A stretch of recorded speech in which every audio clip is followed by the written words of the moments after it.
Hi friends, welcome to Mayu stitching. இந்த வீடியோவில் பெண்களுக்கான ஒரு சில டிப்ஸ் பார்ப்போம். எல்லாருமே எவ்வளோ தான் படிச்சிருந்தாலும் எந்த வேலைக்கு போனாலும் அது ஒரு சில காலத்துக்கு அப்புறம் அது செட் ஆகாது. அதனால் எல்லா பெண்களும் ஒரு கைத்தொழில் ஒன்று தெரிஞ்சுக்கிட்டு அப்படின்னா அது என்றைக்குனாலும் உதவும். அதுலேயும் ரொம்ப முக்கியமான தொழில் தையல் தொழில். தையல் தொழில் ஒன்று தெரிஞ்சாலே நம்மளுக்கு பாதி கஷ்டம் குறைஞ்சது மாதிரி. பெண்களுக்கு ரொம்ப ரொம்ப சிறந்த தொழில்னா தையல் தொழில் மட்டும்தான். தையல் தொழிலில் இருக்க வருமானம் இது எதுலேயுமே வராது. அதுபோக அதில் இருக்க சுதந்திரமும் வேறு எதுலேயும் கிடைக்காது. இப்போ ஒரு இடத்துக்கு நம்ம வேலைக்கு போகிறோம் அப்படின்னா, அவங்க என்ன சொல்கிறாங்களோ அதை தான் நம்ம கேட்கணும். அவங்க வர சொல்கிற டைமுக்கு போகணும். அவங்க எப்போ சொல்கிறாங்களோ அப்போ தான் போகணும். அவங்க சொல்கிற வேலையை நம்ம பார்க்கணும். அப்போ தான் நம்மளுக்கு அந்த காசு வரும். அது எவ்வளோ கிடைக்கும்? ஒரு ஃபிக்ஸட் ஒரு 300 400 பொம்பளைங்கன்னா ஒரு 300 400 அந்த மாதிரி தான் சம்பளம் குடுப்பாங்க.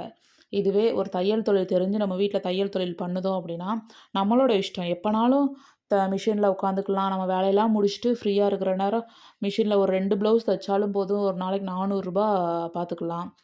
இதுவே ஒரு இடத்துல போய் நம்ம வேலை பார்க்கோம் அப்படின்னா, அந்த 9 மணினா அந்த 9 மணிக்கு கரெக்ட்டா அந்த ஆஃபீஸ்ல இருக்கணும். 5 மணி 6 மணிக்கு தான் வெளியில வரணும். அந்த மாரிலாம் சிச்சுவேஷன் கடந்து தான் நெறைய பேரு வேலைக்கு போறாங்க. அதில தையல் தொழில் தெரிஞ்சு நம்ம அப்படி இருக்கக்கூடாது. நமக்கு தைக்க தெரியுது அப்படின்னா, தெரிஞ்சுட்டு சும்மா இருக்கக்கூடாது. நெறைய பேரு தைக்க வரவே வரல அப்படிலாம் நெறைய பேர் ஃபீல் பண்ணுதாங்க. தைக்க தெரிஞ்சும் நம்ம அத யூஸ் பண்ணாம இருந்தோம்னா, அது நம்மளோட ஃபால்ட்டு. யாருமே கொண்டு வந்து துணி குடுக்க மாட்டிக்காங்க, தைக்க வரமாட்டிக்காங்க அப்படின்னு நினைக்கக்கூடாது. ஃபஸ்ட்டு நம்மளா அ சொந்தக்காரங்களுக்கு தச்சு குடுக்கணும், நம்மளுக்கு தச்சு போடணும். அதுக்கப்புறம் நம்ம தைக்க தைக்க தான் ஒவ்வொருத்தரா கொண்டு வந்து தருவாங்க. ஃபஸ்ட்டே எனக்கு இவ்வளோ ஆர்டர் வரணும், நெறைய பேர் கொண்டு வந்து தைக்கணும் அப்படின்னு நினைக்கிறது தப்பு. நம்ம இப்போ தான் ஃபஸ்ட்டு புதுசா துணி தைக்கிறோம் அப்படின்னா, ஃபஸ்ட்டு அவங்களே கொண்டு வந்து தரணும்னு நினைக்கக்கூடாது. தெரிஞ்சவங்கட்ட கேட்டு தைக்கலாம். ரொம்ப நம்ம க்ளோஸா இருப்பாங்க. அவங்கட்ட "உன்னோட ப்ளவுஸ குடு, நான் தச்சு தரேன். தச்சு பார்த்துட்டு நான் எப்படி தைக்கிறேன்னு பார்த்து, அதுக்கப்புறம் எனக்கு ப்ளவுஸ குடு" அப்படின்னு சொல்லலாம். ஏன்னா தப்பு கிடையாது. தச்சு பழகிட்டு அதே மாதிரி மிஷின் வாங்கிட்டு சும்மா மட்டும் மிஷின போட்றாதீங்க. உங்க ப்ளவுஸ டெய்லி ஒண்ணு ஒண்ணா கூட தைக்கலாம். ஒவ்வொரு ப்ளவுஸா ஒவ்வொரு மாடலா ட்ரை பண்ணி பார்க்கலாம். ஒவ்வொரு வீடியோவா பார்த்து புது புது டிசைன்ஸ் தச்சு பழகிக்கலாம். இப்போ தான் நான் வெளியில தச்சு குடுக்குறேன் அப்படின்னா, பக்கத்தில எவ்வளோ வாங்குறாங்களோ, தையக்கூலி எவ்வளோ வாங்குறாங்களோ, அதுலேருந்து ஒரு ரூ. 10 ரூ. 20 கம்மியா வாங்கிக்கலாம். அவங்க வாங்குறதே நம்ம வாங்கணும்னு கிடையாது. அப்போ தான் அந்த பொண்ணு ரூ. 10 கம்மியா வாங்குறா, ரூ. 20 கம்மியா வாங்குறா அப்படின்னு ஒருத்தவங்க துணி கொண்டு வந்து தருவாங்க. ஒருத்தவங்க நம்ம தச்சிருக்கிறது சரியில்ல அப்படின்னு ஒரு தப்பு சொல்றாங்க அப்படின்னா, அதுக்கு நம்ம கோவப்படக்கூடாது. நம்ம என்ன பண்ணியிருக்கோம், அதில என்ன தப்பு பண்ணியிருக்கோம் அப்படின்னு அத பார்க்கணும். பார்த்து அத சரி பண்ணி குடுக்க முடிஞ்சா சரி பண்ணி குடுத்துறணும். யாருமே ஃபஸ்ட்டு எல்லாமே கரெக்ட்டா பண்ணிருவாங்கன்னு கிடையாது. எல்லாத்துக்குமே தப்பு வரதான் செய்யும். தப்பு தப்பு பண்ண தான் அவங்க நெறைய கத்துக்கிடுவாங்க. தப்பு பண்ணா தான் நெறைய கத்துக்க முடியும் முதல்ல.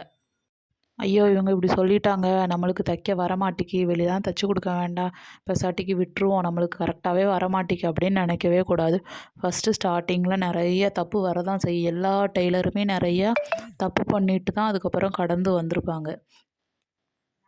ஃபஸ்ட்டு நம்ம வீட்ல இருக்கிறவங்களுக்கு, அத்தை அந்த மாரி இருக்கிறவங்களுக்கு ப்ளவுஸ தச்சு தச்சு போட்டு பார்க்க சொல்லுங்க. அதில நெறைய மிஸ்டேக் வரும். பரவால்ல நம்ம வீட்ல உள்ளவங்க அதனால எதுவும் கண்டுக்க மாட்டாங்க. அதனால ஃபஸ்ட்டு வீட்ல இருக்கிறவங்களுக்கு தச்சு பார்க்கணும்.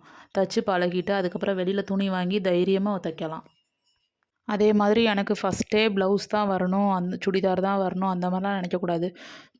சின்ன சின்ன சாரி முந்தி அடிக்கிறது, அதுக்கப்புறம் சுடிதார் புடிச்சு அடிக்கிறது, நைட்டி புடிச்சு அடிக்கிறது அந்த மாரி சின்ன சின்ன விஷயங்கள செஞ்சு குடுக்கலாம். லைட்டா கிழிஞ்ச துணிய கூட தச்சு குடுக்கலாம். கிழிஞ்ச துணி தச்சு குடுத்தா நெறைய பேர் நம்மட்ட தைக்க வருவாங்க. அந்த பொண்ணு நம்ம கிழிஞ்ச துணியெல்லாம் கொண்டு போய் குடுத்தா கூட தச்சு தரா. அவட்ட போய் நம்ம தைக்க குடுப்போம் அப்படின்னு குடுக்க வருவாங்க. ஃப நான் இதெல்லாம் தைக்க மாட்டேன், இதெல்லாம் தைக்க மாட்டேன். ப்ளவுஸ் தைப்பேன், சுடிதார் தைப்பேன். பழைய துணிலாம் நான் தைக்க மாட்டேன் அப்படிலாம் சொல்லக்கூடாது. நம்ம இப்போ தான் ஃபஸ்ட்டு தைக்கோம் அப்படின்னா, ஃபஸ்ட்டு துணிய கொண்டு வந்து குடுக்காங்க அப்படின்னா, ஒரு 2, 3 டேஸில தச்சு குடுத்து பழகிருங்க. இப்படியே பண்ணீங்க அப்படின்னா, அந்த பொண்ணு உடனே நம்மளுக்கு ப்ளவுஸ் தந்துருதா, தச்சு தந்துருதா, கடைகளெல்லாம் போட்டா 1 வாரம் 10 நாள் ஆக்கிருதாங்க. இந்த பொண்ணு 1 நாள் 2 நாள்ல தச்சு தந்துருதா அப்படின்னு நெறைய நம்மளுக்கு ப்ளவுஸ் வர ஆரம்பிக்கும். அதனால நம்ம ஃபஸ்ட்டே இந்த பழக்கத்த கொண்டு வந்துட்டோம், நம்மளுக்கு அது அப்படியே ரொட்டீனா இருக்கும். இந்த வீடியோ பிடிச்சிருந்தா லைக் பண்ணுங்கள், ஷேர் பண்ணுங்கள், சப்ஸ்கிரைப் பண்ணுங்கள். எந்த மாரி வீடியோ போடணும்னு கமெண்ட் பண்ணுங்கள். கண்டிப்பா எனக்கு தெரிஞ்சத கண்டிப்பா நான் சொல்றேன். சேனல் கொஞ்சம் சப்போர்ட் பண்ணுங்க. Thank you all.